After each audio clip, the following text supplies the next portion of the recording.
A questão 625 do Livro dos Espíritos apresenta Jesus como modelo e guia da humanidade. E é interessante observar que ele é modelo e ele é guia. Não foi assim só, quem é um modelo ou guia? Não, é modelo e guia. E a gente usa muito humanidade como sendo ele sendo modelo e guia da humanidade. Mas uma leitura atenciosa do texto vai perceber que é modelo e guia do homem, é da criatura. A gente às vezes joga para a humanidade para ficar assim mais impessoal e eu não ter compromisso, mas é da criatura humana, modelo e guia. E ele é guia porque o que é um guia?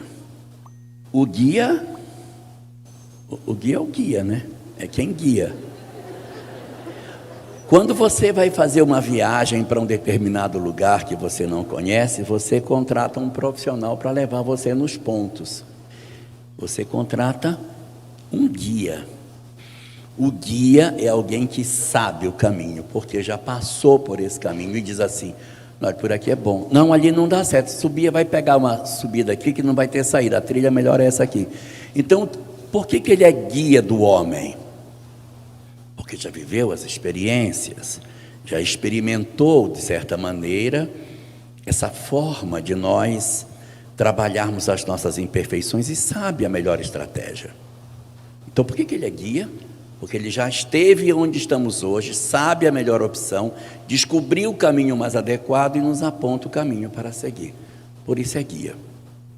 E por que é modelo? O modelo não é o que conduz, o modelo é a referência para onde nós olhamos como sendo a representação da meta. Guia nos conduz pelo caminho, modelo, referência de meta. E eu vou dar aqui, quem quiser anotar, anota, 7 momentos em que Jesus nos foi modelo.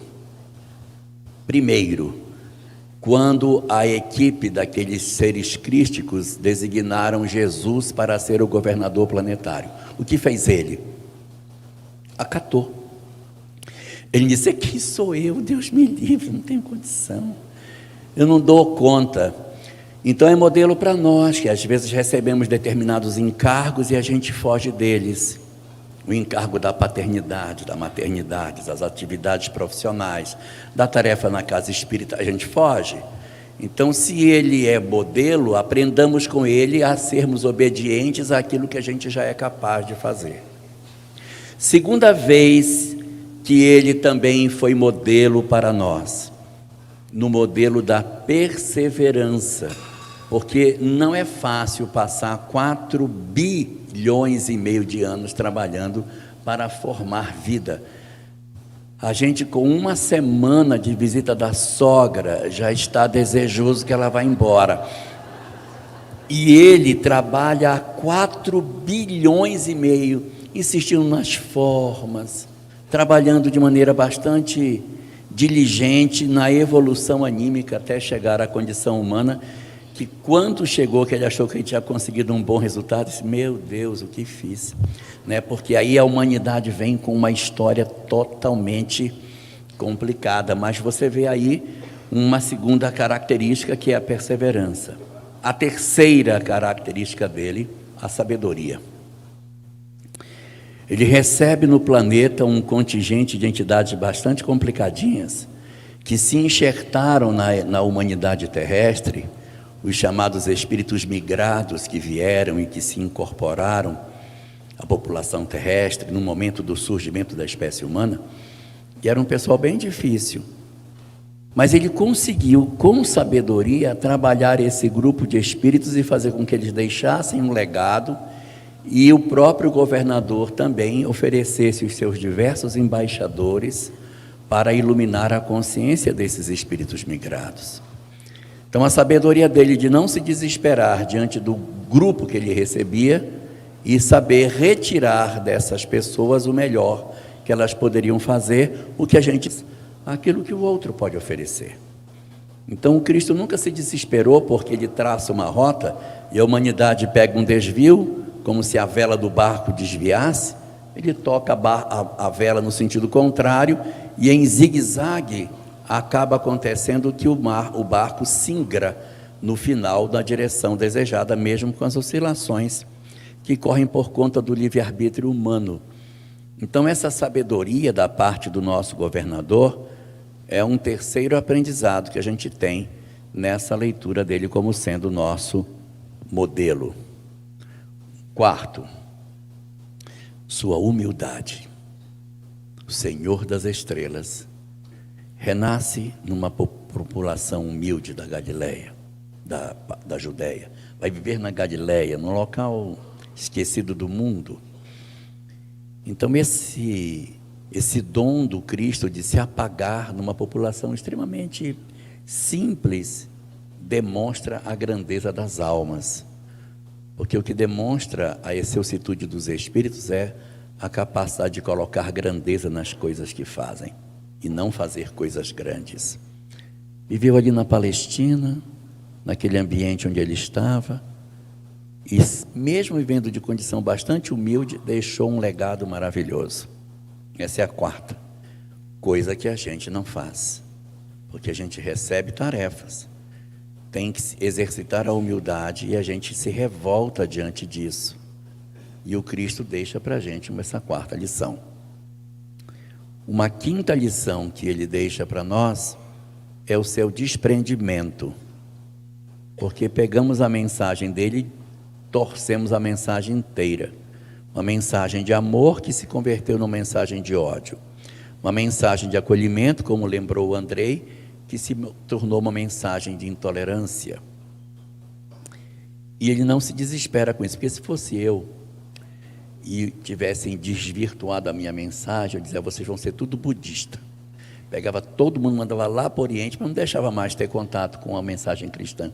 Mas ele disse, não deixa, eles vão entortar, depois eles vão sentir a necessidade de mudar, e vai reencarnar tudo espírita, dizendo que na Inquisição fez muita bobagem. Então, essa capacidade de não ter pânico diante das coisas e desprendimento que a gente não tem. Às vezes a gente dirige uma casa espírita, deixa a presidência e fica desesperado, porque a nova diretoria está fazendo coisas que a casa não é minha. Eu era dirigente da casa, a casa não é minha. Às vezes a gente desencarna, eu já estou deixando uma dica, hein? A gente desencarna e a esposa casa de novo. Ela não é mais sua esposa. Deixa casar. Deixa. Não, porque às vezes tem esposa mal assombrado, Haroldo. Tem esposa mal assombrada. Tem esposa mal assombrada, tem tudo. Então, a gente aprender a se desembaraçar das coisas. Então, esse desprendimento do Cristo, de ver a sua doutrina sendo manchada de sangue, e ainda assim insistir no processo de restauro dela, é uma grandeza maravilhosa. A sexta virtude que a gente precisa aprender com ele é a paciência. De ver o que a gente fez ao longo da história da humanidade. E ele não se cansa de oferecer pontes para que a gente atravesse. A gente se esconde, se refugia no mal, e ele insiste de nos resgatar. Ele não se cansa, porque essa é a característica dos espíritos superiores. Capacidade de não desistir daqueles que amam. Não vou dar spoiler, mas quem assistiu o filme Nosso Lar 2, a cena final é a não desistência daqueles a quem amamos, que serve para nossos filhos, nossos irmãos, nossos esposos, esposas, pai, mãe. A gente não desistir das pessoas é uma coisa muito importante para o processo de amadurecimento das nossas almas. E essa paciência de Jesus diante das nossas fragilidades é um grande aprendizado para todos nós. E a última das virtudes que a gente tem é o dom de Jesus de não perder a fé na transformação da humanidade. É nós vermos hoje o mundo do jeito que está, muitos de nós desesperançados, achando que o mundo está indo numa direção que não tem mais retorno, e o Cristo asseverando da necessidade de nós nos mantermos vigilantes para o processo de transição, porque o futuro da Terra será um futuro feliz. E isso a gente precisa ter de maneira muito clara as convocações de que nós assumamos os nossos postos, onde quer que estejamos, para o grande processo de transformação que a Terra tem para oferecer a todos nós. Então, quando você pergunta quais são os rumos que a gente tem para seguir com relação ao Cristo, os rumos são, na verdade, não é seguir Jesus como pessoa física, adorar o mensageiro, fazer uma idolatria ao homem, mas sim nos aproximarmos da mensagem transformadora que Ele nos ofereceu e que é verdadeiramente a grande possibilidade de inaugurarmos um novo momento na nossa vida. Então, os rumos de Jesus seria nós focarmos nas virtudes que Ele nos deixou: a obediência, a perseverança, a sabedoria, a humildade, o desprendimento, a paciência e a fé no futuro, como sendo grandes instrumentos para que a gente aprenda a ser alguém melhor, já que Ele é nosso guia e modelo para o homem, para o ser humano, e não para a humanidade amorfa.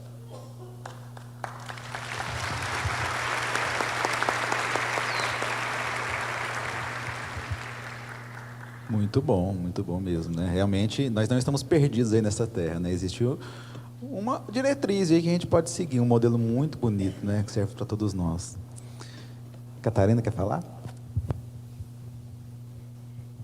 Bom, eu queria fazer algo que vai parecer uma digressão, mas eu acho importante. Vocês vão pensar que eu estou falando de algo totalmente diferente, mas é até para mostrar que existe uma continuidade da mensagem cósmica, né, da mensagem cristã.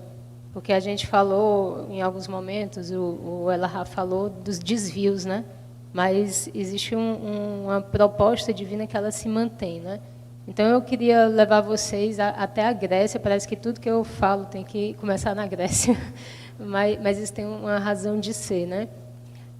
Existe um livro muito importante sobre o pensamento grego, sobre a formação do pensamento grego, que se chama Paideia, de um erudito helenista chamado Werner Jäger. Chama-se A Formação do Homem Grego, Paideia.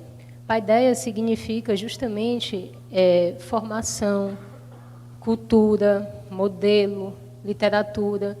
É o processo de espiritualização do homem na busca de um ideal.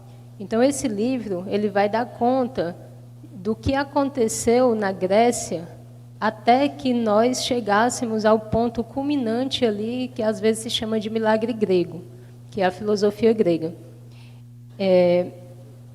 Em grego existe... Falar sobre grego aqui na presença do Haroldo é meio complicado, mas tem uma palavrinha chamada areté, ou areté, eu não sei exatamente a areté, que significa virtude, né? Então, antigamente, na Grécia, aquilo que era considerado virtude era destreza guerreira, no tempo da Grécia arcaica. Acontece que esse ideal ele foi mudando, né? Ele foi sendo, digamos assim, sublimado, modificado, até que a justiça, né, a diké, ela começa a se tornar a virtude por excelência. Isso já significa a conquista de uma nova concepção moral, uma nova vivência ética, né? Então, por que eu estou dizendo isso? Porque os gregos, eles buscavam um ideal, eles buscavam um modelo, eles buscavam algo no qual se mirar para que eles pudessem se formar, né, enquanto cidadãos, enquanto pessoas. Então, se você olha uma escultura grega, você vai ver algo belo. Por quê? Porque eles miravam o ideal de beleza. Se você vê o período mais importante, né, juridicamente, politicamente, da Grécia, você vai ver algo também muito importante. Por quê? Porque eles se miravam em um ideal de justiça. Então, a paideia é essa formação do homem a partir de um ideal, né? Que é o que vai nortear o humanismo clássico. Só que lá no humanismo clássico, lá nesse contexto, você tem dois tipos de humanismo. você tem, por exemplo, um humanismo sofista, que é o humanismo de Protágoras, que ele vai dizer o seguinte: o homem é a medida de todas as coisas. E aí você vai ver depois, Platão, salvo engano no Teteto, não sei, não me recordo aqui qual o diálogo, ele vai dizer: Deus é a medida de todas as coisas. Então, o humanismo que Platão propõe é um humanismo que supera, né, que espiritualiza o humanismo dos sofistas. Então, Platão ele já estava concebendo a ideia de Deus, né, a ideia do bem em si, do belo em si, do justo em si, do uno, né, do uno. Então, a filosofia grega ela já tinha se alçado até aí. E aí o que é que acontece? Vamos congelar esse momento aí, e aí vamos para um outro povo, o povo judeu, o povo hebreu. Eles tiveram a mensagem revelada, né?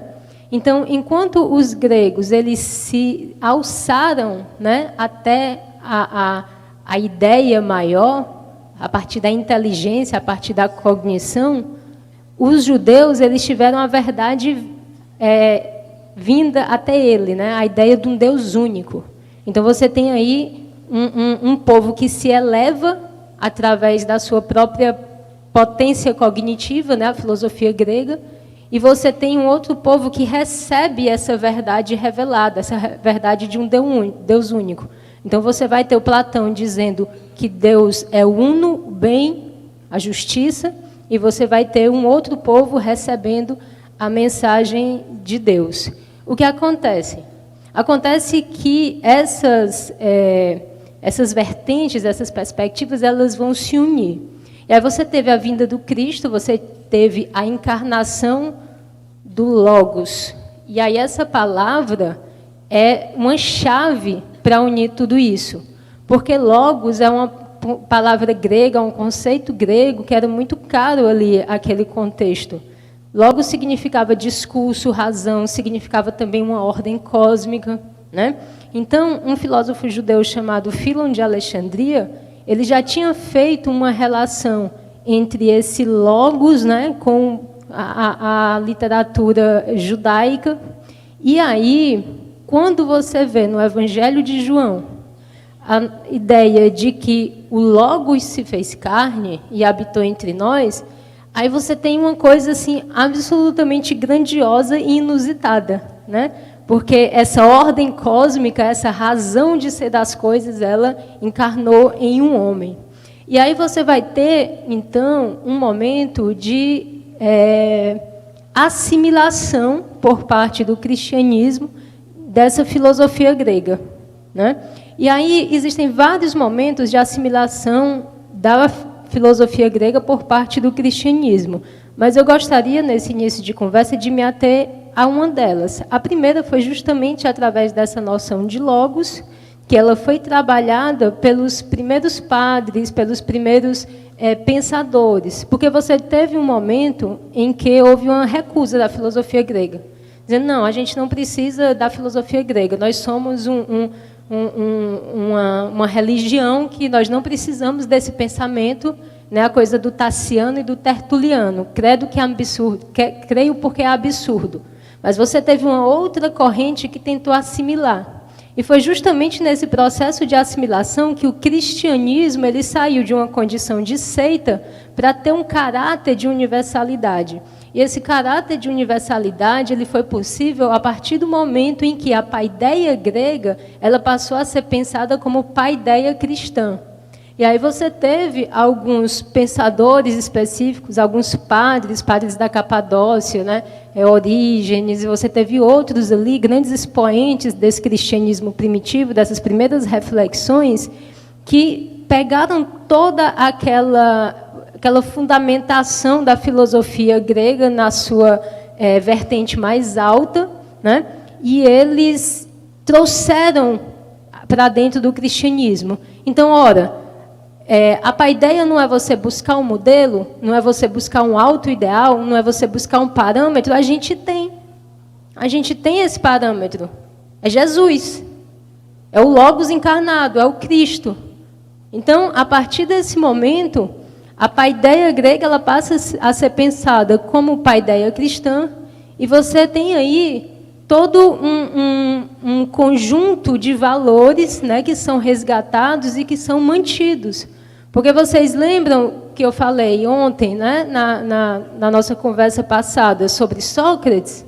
Então, existe uma paideia socrática. O que é uma paideia socrática?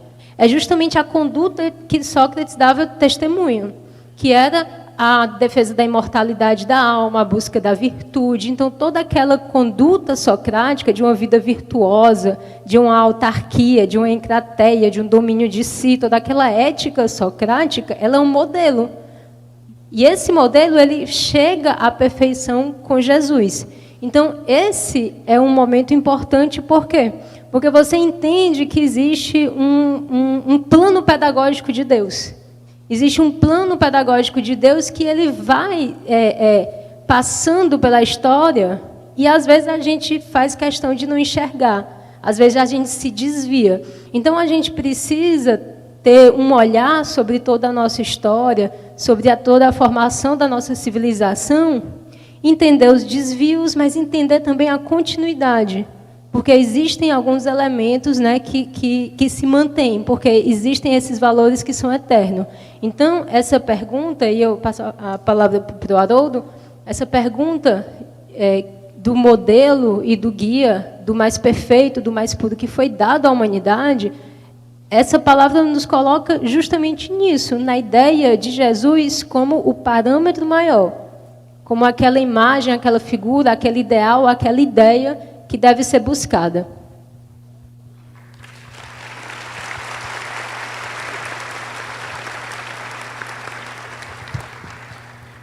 A filosofia grega não deixa de ser uma grande referência para nós espíritas, né? Não é sem motivo que Allan Kardec elencou na introdução de O Evangelho segundo o Espiritismo ali o pensamento socrático, né? E também, né, o pensamento platônico, né, como grandes referências para nós, né? Eu penso que qualquer pessoa que lê pelo menos o primeiro capítulo da República vai entender ali o valor ali que Allan Kardec viu no trabalho de Sócrates, né?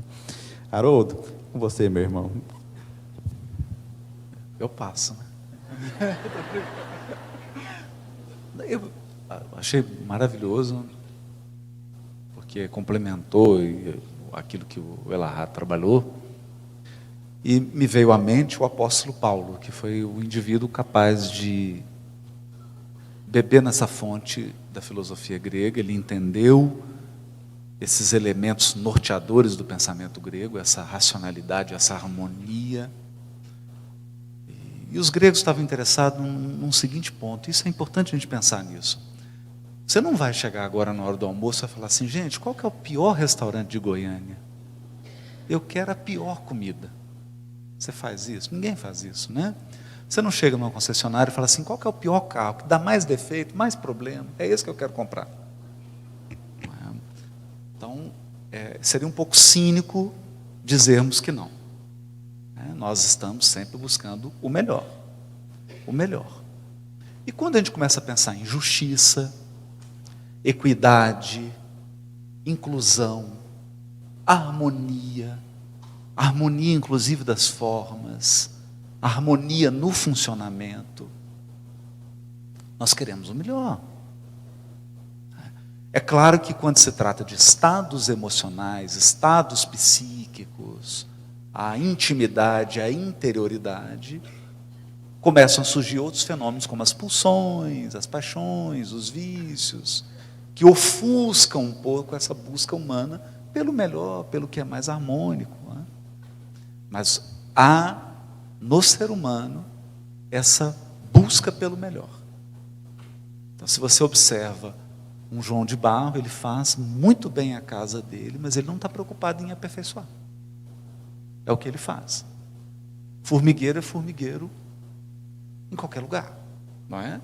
Abelha é abelha em qualquer lugar. Então ela tem aquele parâmetro do que é funcional, do que dá certo. No caso do ser humano, não. No caso do ser humano, há uma ânsia por aprimorar, por aperfeiçoar, por colocar um ingrediente, né? Que a Catarina trabalha muito bem, né? Estava dando uma folheada no livro dela, que é essa busca através de uma intuição, através de de outras faculdades, de aperfeiçoar, de ser criativo, de inovar, de levar adiante. Levar adiante. Isso acontece em tudo, em todas as áreas, em todo o percurso da humanidade.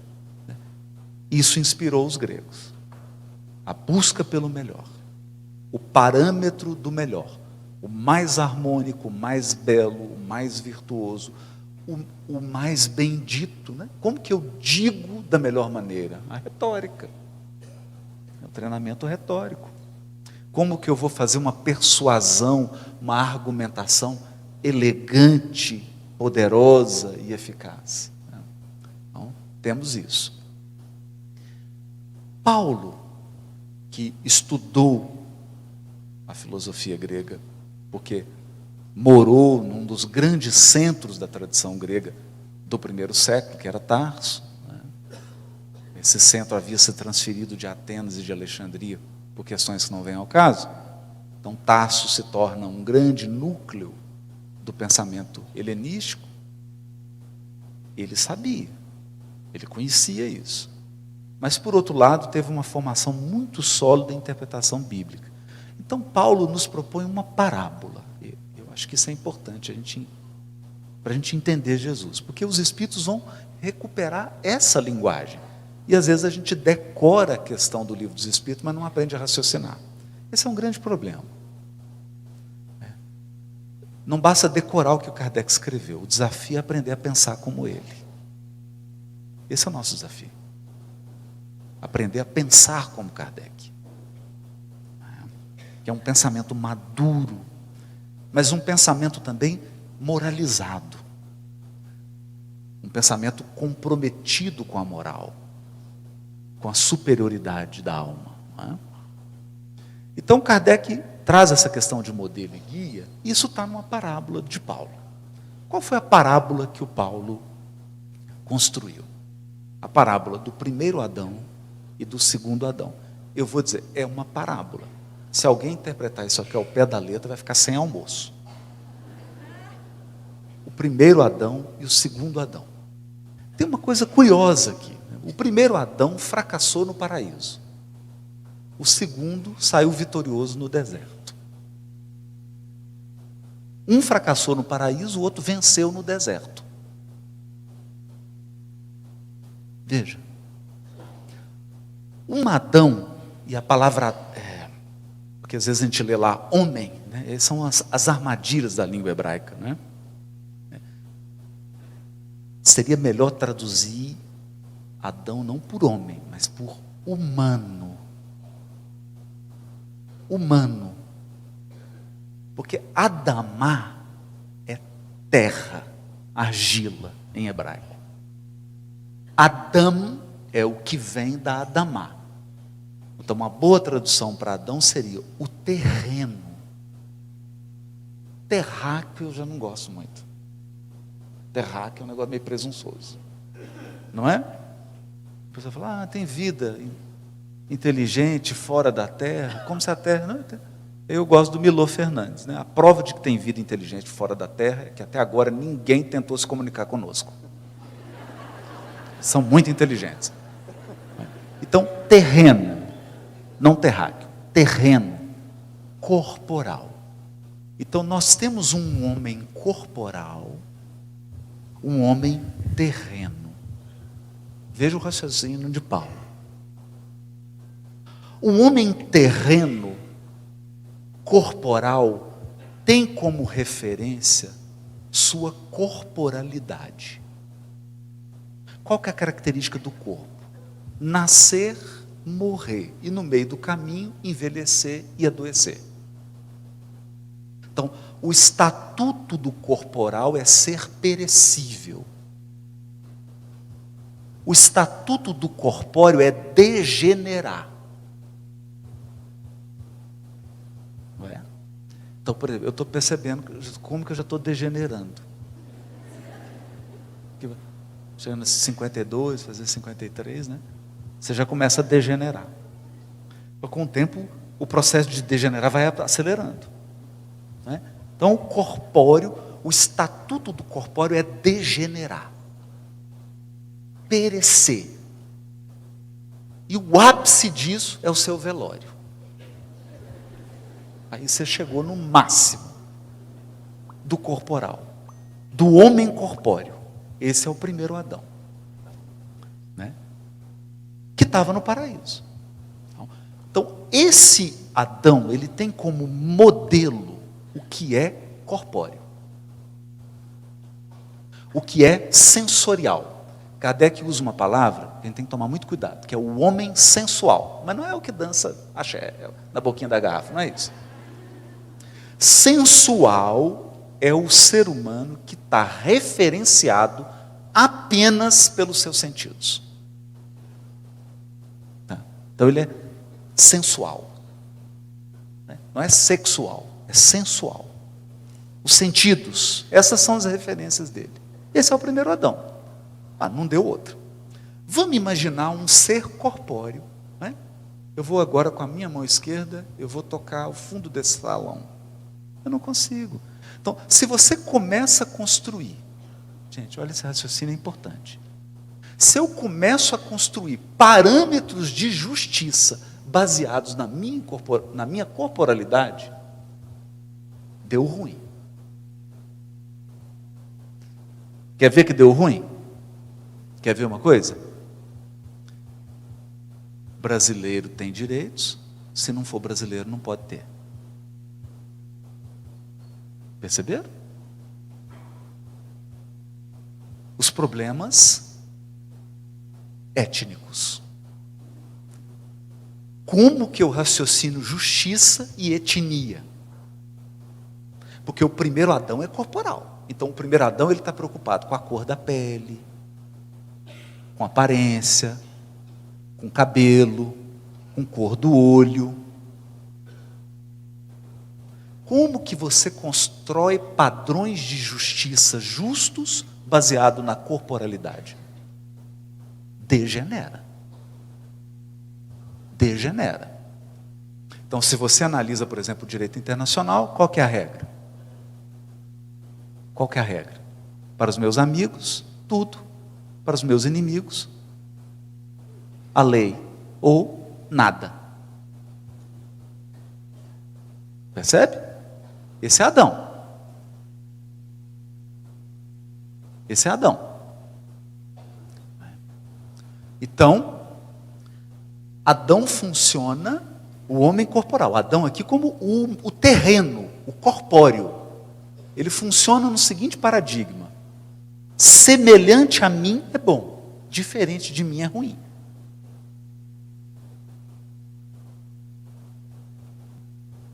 Vejam onde vai dar isso. Bom, o resto da história, eu não vou ficar aqui contando a história de Adão, que todo mundo já conhece. É a nossa. Né? Porque Adão é o nosso ancestral. Na parábola, ele é o nosso ancestral. Ele é a nossa inspiração. Nós somos adâmicos. Por isso que a coisa está boa e equilibrada como está. Então, esse é um ser humano medida de todas as coisas. Então, se eu sou medida, vamos raciocinar, gente. Se eu sou medida, a melhor comida, pão de queijo. A melhor bebida, café. Perceberam? Esse é um problemão. Porque se o corporal, se o homem corporal, se o homem terreno é medida das coisas, como que eu chego na universalidade? Não chega. Você pode torcer. Pode torcer. O Kant tentou. Immanuel Kant tentou. Chegou perto. Mas chega uma hora que trava. Aí o Paulo propõe o quê? O segundo Adão. É uma parábola, se interpretar ao pé da letra vai ficar sem almoço. O segundo Adão é celestial.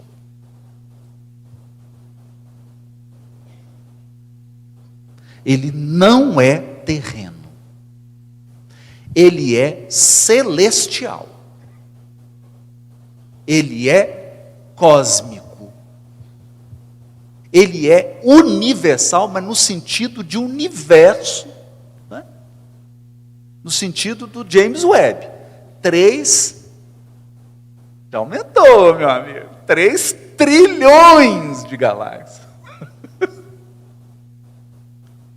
É desse ser que nós estamos falando.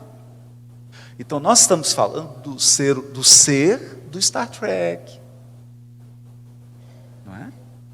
De um ser cósmico. Nós não estamos falando de um ser terreno, cósmico. Então, Kardec fala no capítulo 3 do Evangelho segundo o Espiritismo das famílias. A família terrena, a família dos outros orbes. São humanidades, não mais humanidade. Humanidades. Então, esse celeste, ele tem uma marca. Claro, não precisa nem você queimar neurônio com isso.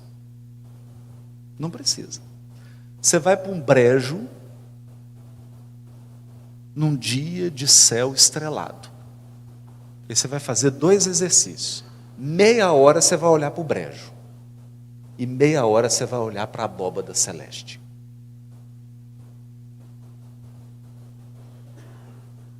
É fácil você perceber o que é terreno, perfectível, imperfeito, sujeito ao aperfeiçoamento, o que está no processo e aquilo que é ordem. Ordem. Então nós temos aqui o primeiro Adão, que é imperfeito, perfectível, sujeito ao aprimoramento. E nós temos o segundo Adão, que é Logos. É cosmos, é ordem, é medida. Medida. Não é? Então, Paulo vai dizer assim, para encerrar. O primeiro Adão é alma vivente. O que é alma vivente? É um encarnado, gente. É um encarnado. O encarnado está preocupado com o quê? O que vai comer? Ir no banheiro? Namorar? Dormir? Previdência privada? Aposentadoria? Não é isso? Essas são as preocupações do encarnado. Agora, o segundo Adão é espírito que dá vida. Espírito vivificante. Percebe? E agora eu deixo um problema para todo mundo aqui, que é o problema do paradigma do Cristo, modelo e guia, que é o segundo Adão. Qual que é o problema do segundo Adão? No segundo Adão, o corpo não é referência. Olha o problema que isso cria. Porque Paulo ia conversar com alguém e falava assim, eu sou judeu. Eu falei assim, o que é ser judeu? Não tem importância mais.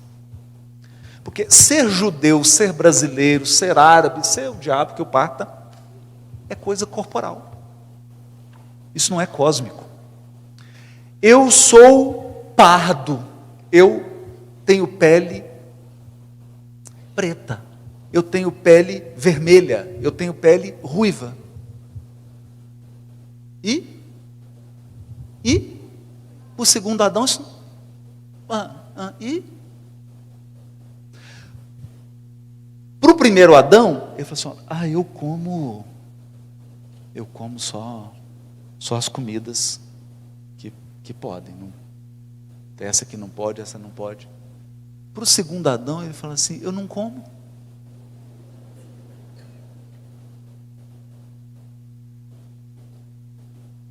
Percebeu? Então não me conte os seus problemas. Vem me falar da cor da sua pele, do seu cabelo, da sua orientação sexual, do que você come. Isso é coisa de Adão. O primeiro Adão. Corpóreo. Esse é o modelo dele. O outro é celeste. E é por isso que nós temos. Eu acho que o Drummond escreveu isso pensando em Jesus. No meio do caminho tinha uma pedra. Tinha uma pedra no meio do caminho. Essa pedra no meio do caminho da humanidade se chama Jesus. Porque o Logos se fez carne. O celestial encarnou. Um celestial encarnou. E é difícil. É difícil você conviver com um celestial. Porque ele fala assim: crê, te levarei aonde não queiras ir.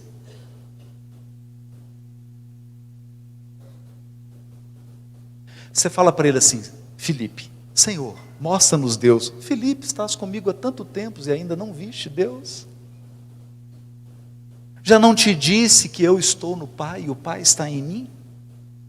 Isso é coisa de celestial, isso não é coisa de terreno. Para encerrar de verdade, por que nós estamos caminhando para a regeneração? Porque nós degeneramos. Porque o mundo é habitado pelo primeiro Adão, um ser humano degenerado. Um ser humano cujas referências são corporais, perecíveis, imperfeitas, preconceituosas, com segundas intenções, intenções de domínio, intenções de exploração, intenções de exclusão. E para regenerar, nós temos que sair desse padrão do alma vivente para o espírito vivificante, para o padrão celestial. Para regenerar tem que ser isso. A esperança será uma jornada árdua, mas nós temos um guia. Será um caminho de perplexidades, mas nós temos um modelo. Quando você estiver perplexo, olha para o modelo. E vou dizer uma coisa: se você está só assim, ai, Jesus, Jesus, se Jesus só arranca suspiro de você, você não entendeu Jesus. Você não entendeu Jesus. Você vai entender Jesus na hora que você começar a sentir raiva dele. Que a pessoa te ofende, aí você abre assim uma passagem, vamos ver o que esse modelo tem para me dizer. Ele fala, perdoa. Você fala, Jesus, eu te detesto. Perceberam? Porque ele é desafio. Ele é desafio. Ele não veio para te arrancar suspiro. Ele veio para te arrancar suor. É desafiador. Sair. Né? Então, eu acho que a Catarina levantou um ponto importantíssimo. Porque se nós tínhamos um parâmetro de formação do ser humano, que era a paideia grega, a doutrina espírita, e Kardec é genial, porque ele coloca como precursores da ideia espírita, e o adjetivo espírita de Kardec é espiritual, não é espírita de movimento espírita. Cuidado, hein? Porque ele fala o mundo espírita, não é o movimento espírita, é o mundo espiritual. Então, o modelo que o Kardec busca como precursor está lá, Sócrates e Platão. Só que agora nós temos uma nova paideia. Não mais a formação do homem grego, mas a formação do homem de bem.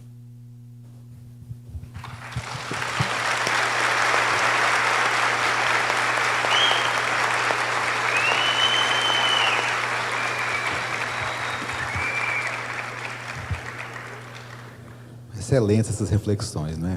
Bom, nós já passamos da metade do tempo da nossa roda de conversa. Como o tempo passa rápido, né, gente? Mas você coloca uma filósofa para conversar com a gente, é isso que dá.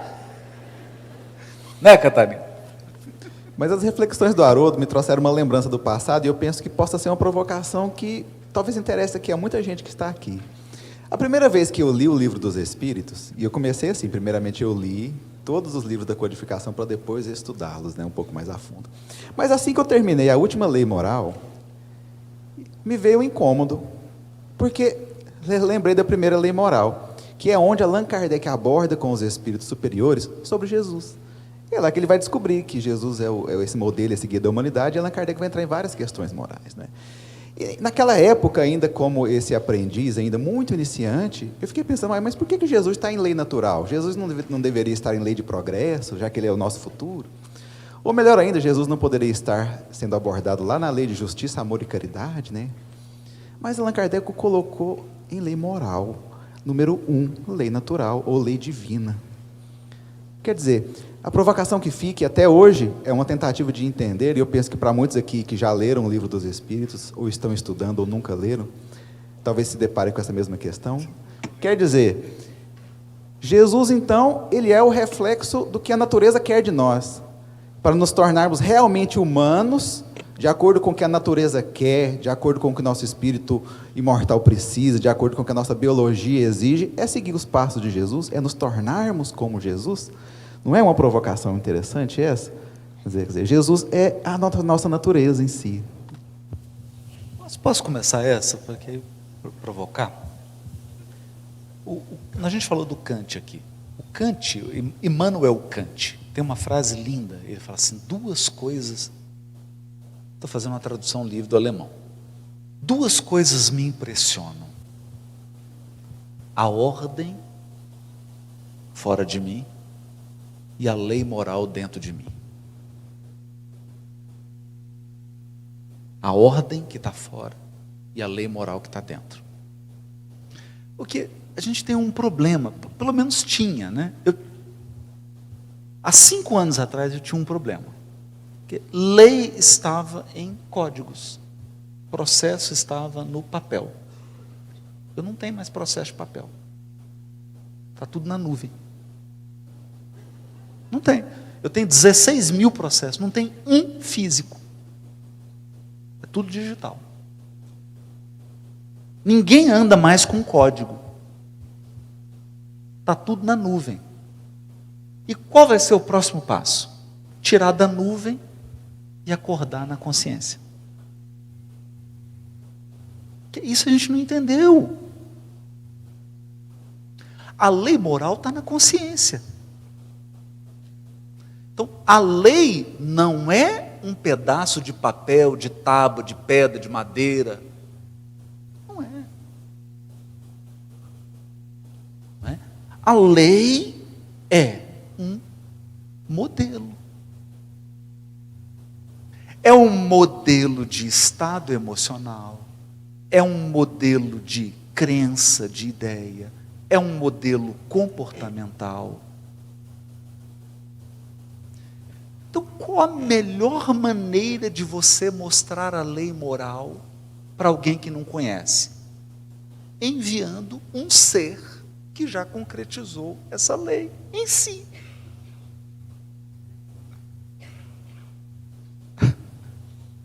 Percebe?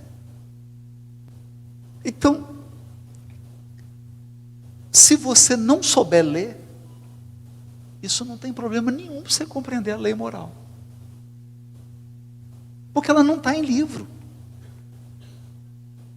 Ela não está em livro.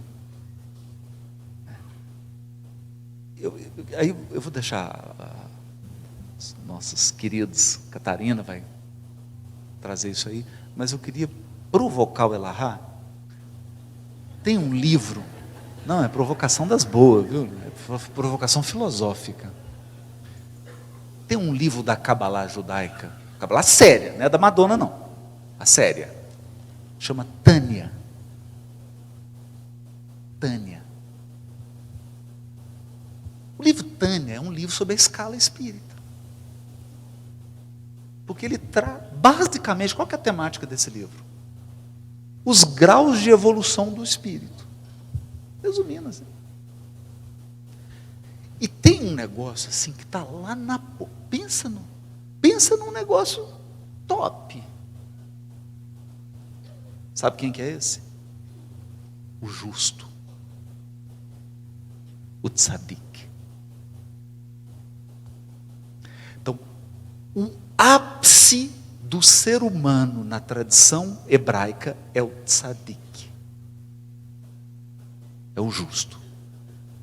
Agora, se você está pensando só em justiça, você já perdeu. Já tirou 0. Está muito além disso. Então, no Livro dos Espíritos, Kardec resgata seu passado e pergunta assim: qual o caráter do verdadeiro justo? Eu tinha vontade de ver o Livro dos Espíritos traduzido para o hebraico, porque essa pergunta ia ser: qual o caráter do verdadeiro tzadik? E aí o judeu ia arrepiar, igual ela está arrepiando agora. Aí quem que eles trazem? Jesus. Por quê? O verdadeiro justo é alguém que fez o seguinte. Vamos lá. Liquidificador. Coloca 4 ovos. Ok? 4 ovos. 2 xícaras de farinha de trigo. 1 xícara de açúcar. 2 cenouras raladas. Bate por 5 minutos. Agora tira a cenoura.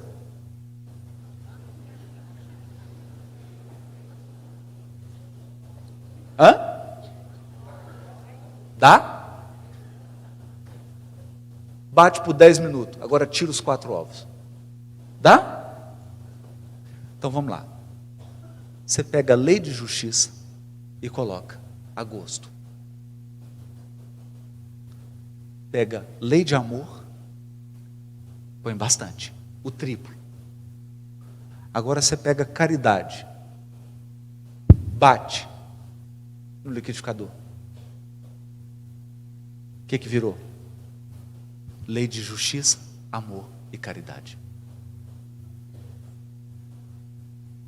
Tira a caridade. Se você conseguir tirar os ovos, você consegue tirar? Consegue? Então o que é o tzadik? É aquele que misturou justiça, amor e caridade de um jeito que você não consegue distinguir e nem tirar nenhuma das partes. Esse é o verdadeiro justo.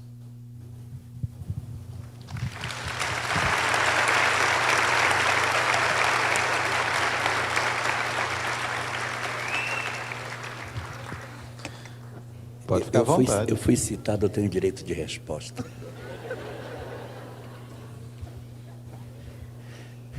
Vou sair um pouquinho, tá? É que dentro do judaísmo, a ideia de homem justo aos olhos de Deus é o homem que pratica caridade. Essa é a questão. Existe uma palavra em hebraico chamada tzadik, o homem justo. E a palavra caridade é tzedakah, que vem da mesma raiz de justo. Então, quando alguém pratica a caridade, ele não está sendo caridoso, ele está sendo justo. Essa é a leitura do judaísmo. E a gente vai encontrar muito no Antigo Testamento essa expressão. E fulano que era justo aos olhos de Deus. Quando a gente encontrar essa expressão justo aos olhos de Deus, significa que ele era justo e bom. Ele praticava a lei de justiça, amor e caridade. Esse é o sentido da coisa. Então, em judaísmo, quando se fala que alguém é um homem justo, não se está falando que ele é uma pessoa que tem apenas a visão da justiça. Ele tem que ter obrigatoriamente a visão da misericórdia junto, senão ele não é um homem considerado como homem justo. E quando nós nos aproximamos da mensagem espírita, a gente encontra entre os atributos de Deus, que Deus é justo e bom. Mas se a gente observar, não existe nenhuma relação feita em obra espírita que diga assim: Deus é imaterial, vírgula, imutável, vírgula, justo, vírgula, onisciente, vírgula, e o bom esteja lá na frente. Sempre que aparece, eles não estão separados por vírgula. Vem assim no texto, ó. Deus é eterno, vírgula, imutável, vírgula, justo e bom, vírgula. Justo e bom não são dois atributos, é um atributo. É justo e bom. É uma coisa só.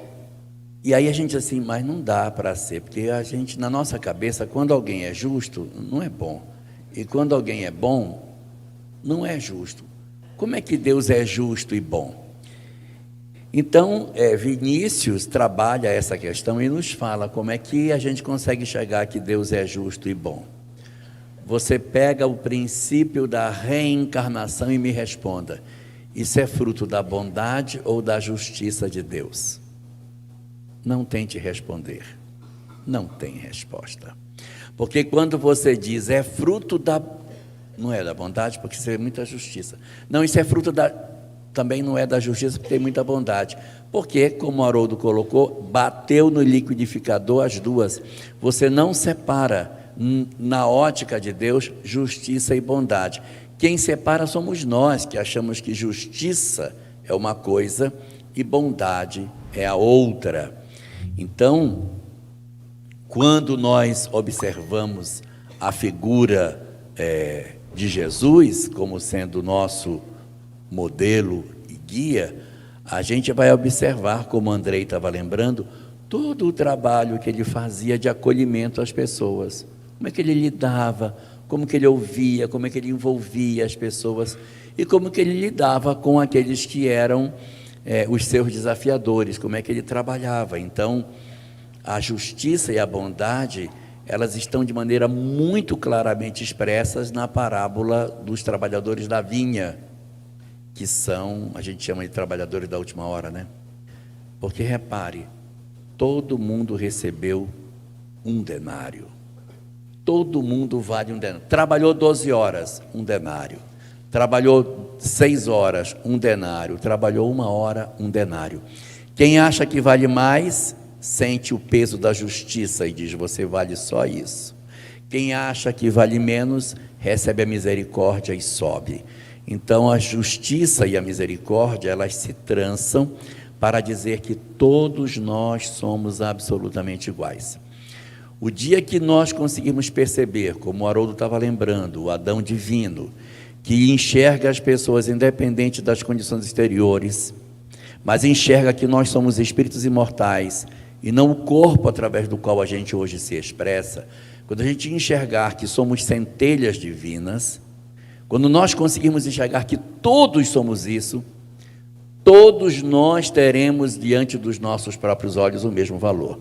Quando a gente alcançar essa condição de enxergar todo mundo com o mesmo valor, a gente terá entendido o sentido de que nós somos, na verdade, os trabalhadores da vinha. Não existe ninguém que vale menos do que ninguém, como não existe ninguém que vale mais do que ninguém. Nós todos, absolutamente todos, temos o mesmo valor. E o Cristo fazia o quê? Pegava alguém que era discriminado na sociedade, guindava a essa posição.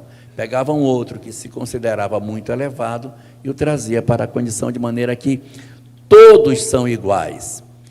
Quando no capítulo 15 de Lucas, os sacerdotes se encontram com Jesus, que conversava com os publicanos, uns se achando muito elevados, os outros muito baixos, ele coloca os dois como filhos de um mesmo pai, na parábola do filho pródigo e do filho egoísta.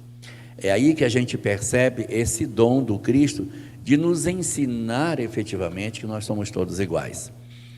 Enquanto a gente não entender isso, a gente não penetrou a profundidade do pensamento cristão.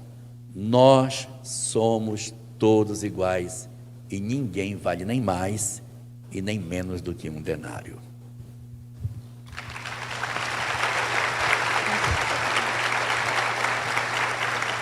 Muito bom.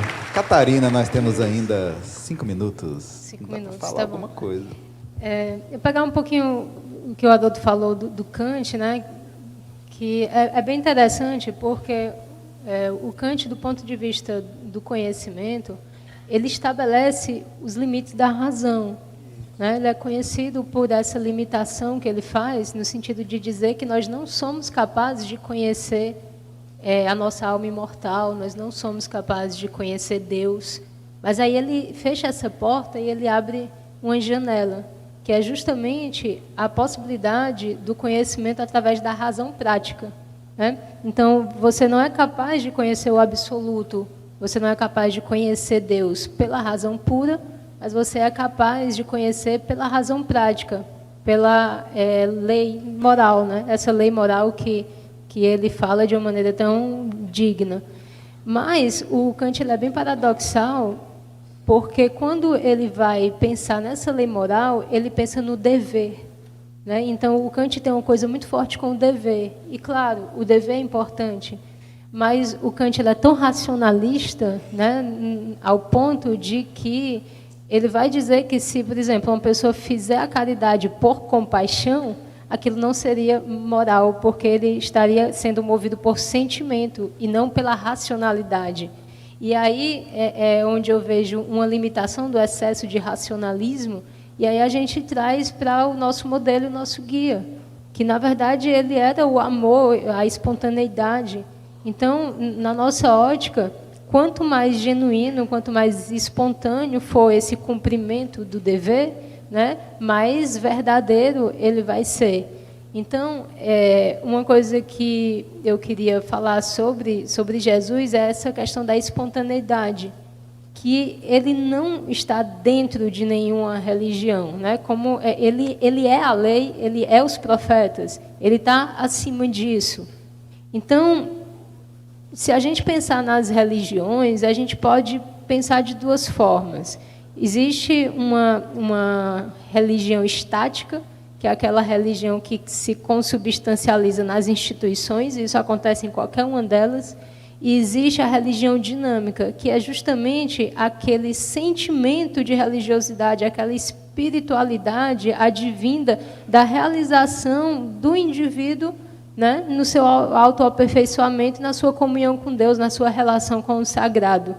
Então, dentro do cristianismo, a gente chama isso da tradição mística.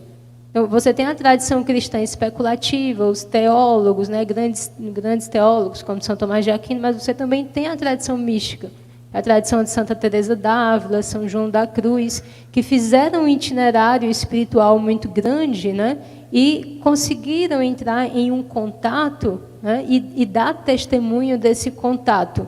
Então, como a gente falou muito aqui de autoconhecimento, né, e é o tema mesmo desse congresso, esse autoconhecimento ele nos leva para a nossa profundidade psíquica, e para a gente chegar aí, a gente precisa atravessar muitas sombras, né, muitas coisas complicadas, mas se a gente faz essa travessia com a fé, né, necessária, a gente encontra uma relação com Deus, uma relação com o Cristo, que ela não se resume a uma institucionalização, né?